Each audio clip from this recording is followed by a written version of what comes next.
Bacaan dari kitab Wahyu.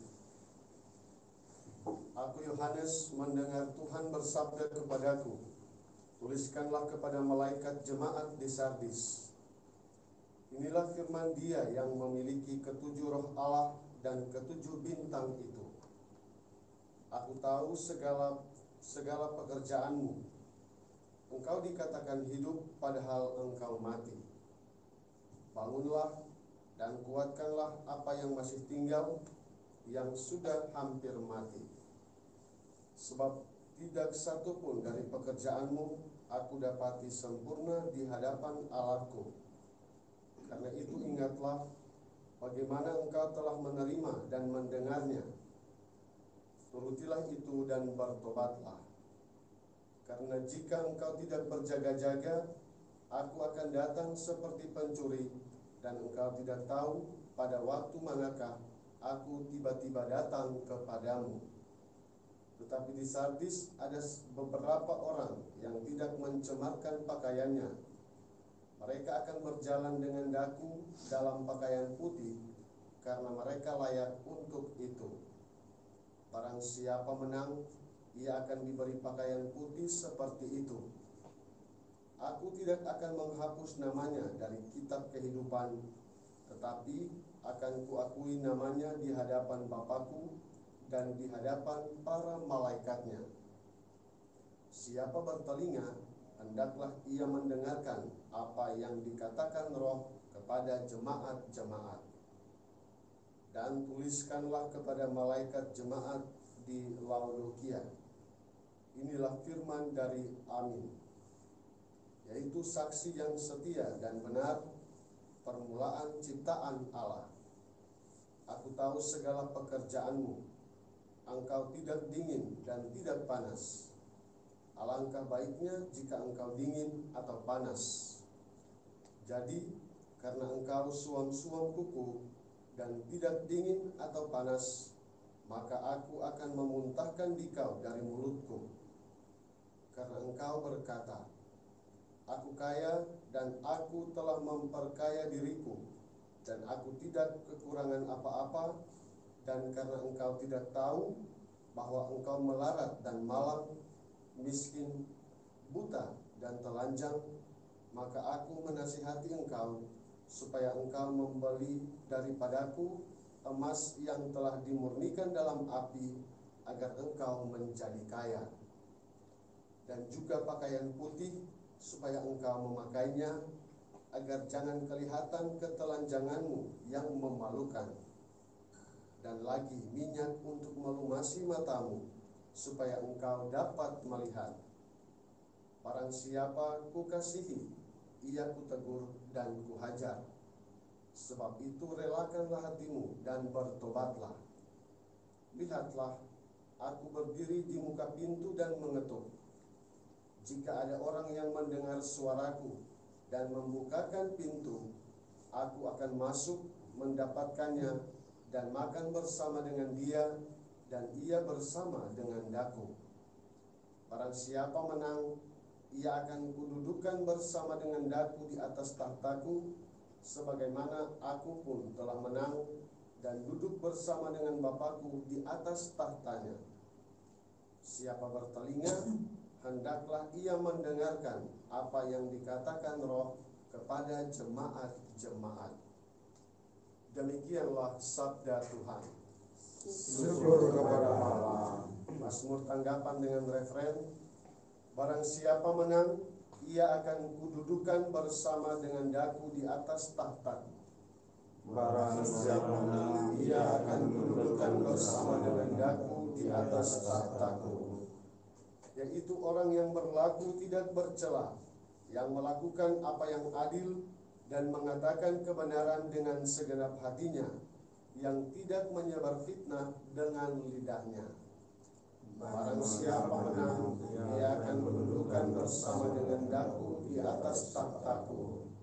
Yang tidak berbuat jahat terhadap teman, dan tidak menimpakan cela kepada tetangganya, yang memandang hina orang-orang tercela, tetapi menjunjung tinggi orang-orang yang takwa.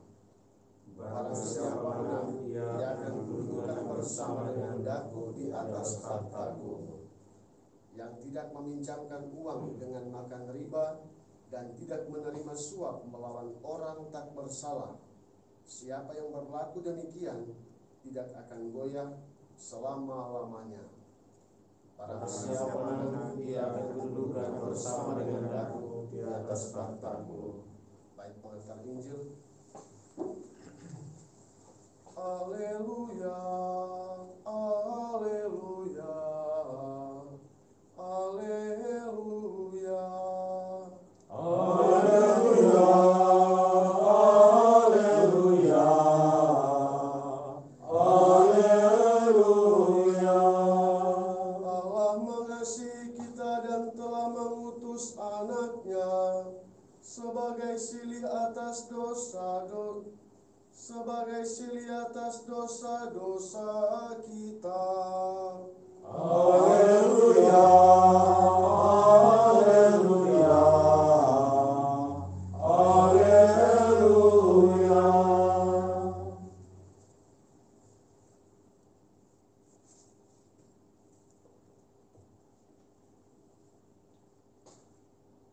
Tuhan sertamu. Dan sertamu juga. Inilah Injil Yesus Kristus menurut Lukas. Dimuliakanlah Tuhan.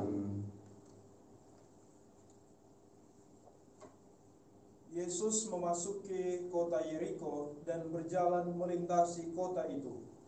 Di situ ada seorang kepala pemungut cukai yang amat kaya bernama Sakeus.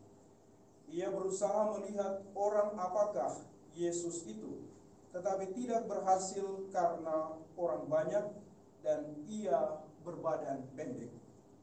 Maka berlarilah ia mendahului orang banyak, lalu memanjat pohon ara untuk melihat Yesus yang akan lewat di situ. Ketika Yesus sampai ke tempat itu, ia melihat ke atas dan berkata, "Sakeus, segeralah turun. Hari ini aku mau menumpang di rumahmu." Sakeus segera turun dan menerima Yesus dengan sukacita. Tetapi semua orang yang melihat hal itu bersungut-sungut katanya, "Ia menumpang di rumah orang berdosa."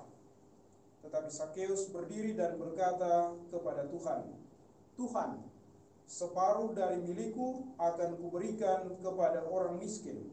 Dan sekiranya ada sesuatu yang kuperas dari seseorang, akan kukembalikan 4 kali lipat." Maka kata Yesus kepadanya, "Hari ini terjadilah keselamatan atas rumah ini, karena orang ini pun anak Abraham. Anak manusia memang datang untuk mencari dan menyelamatkan yang hilang." Demikianlah Injil Tuhan. Terpujilah Kristus.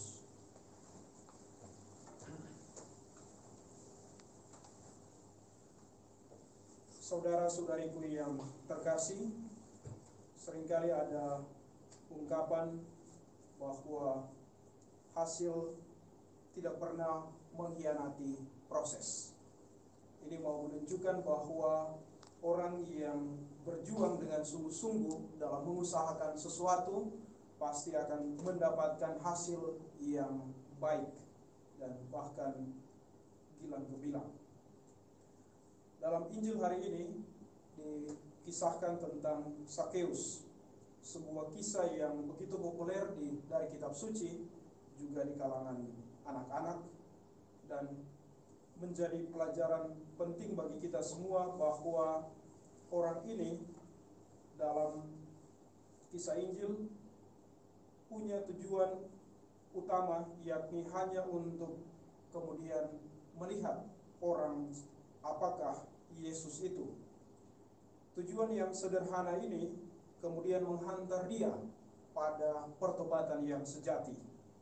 Ia hanya ingin melihat orang seperti apa Yesus itu dan kemudian berusaha, walaupun ia terbatas karena tubuhnya yang pendek dan kemudian karena kerumunan orang banyak, ia kemudian tidak dapat melihat Yesus itu, tetapi ia tidak kehilangan akal. Ia naik ke sebuah pohon ara dan kemudian dari sanalah ia dapat melihat Yesus yang kemudian bisa disaksikannya secara langsung itu. Tetapi perjumpaan itulah yang kemudian menghantar dia kepada pertobatan sejati, karena Yesus sendiri punya maksud yang khusus bagi orang ini. Ia datang supaya kemudian menghantar Sakeus pada pertobatan yang sejati, dan pertobatan sejati itu ditunjukkan oleh Sakeus bukan hanya dengan sikap ingin mengikuti Tuhan, tetapi juga dengan tindakan nyata, yakni punya perhatian kepada orang miskin dan kemudian mengembalikan 4 kali lipat rampasan yang sudah diambilnya. Tentu pertobatan dan perubahan yang radikal ini menjadi contoh dan teladan bagi kita semua, bagaimana berpaling dari dosa-dosa kita kepada hadirat Allah.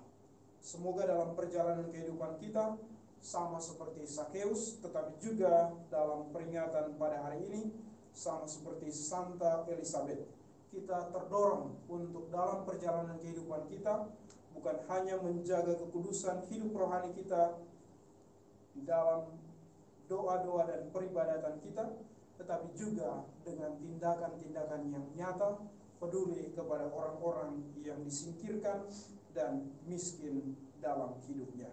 Rahmat Allah menolong kita. Amin.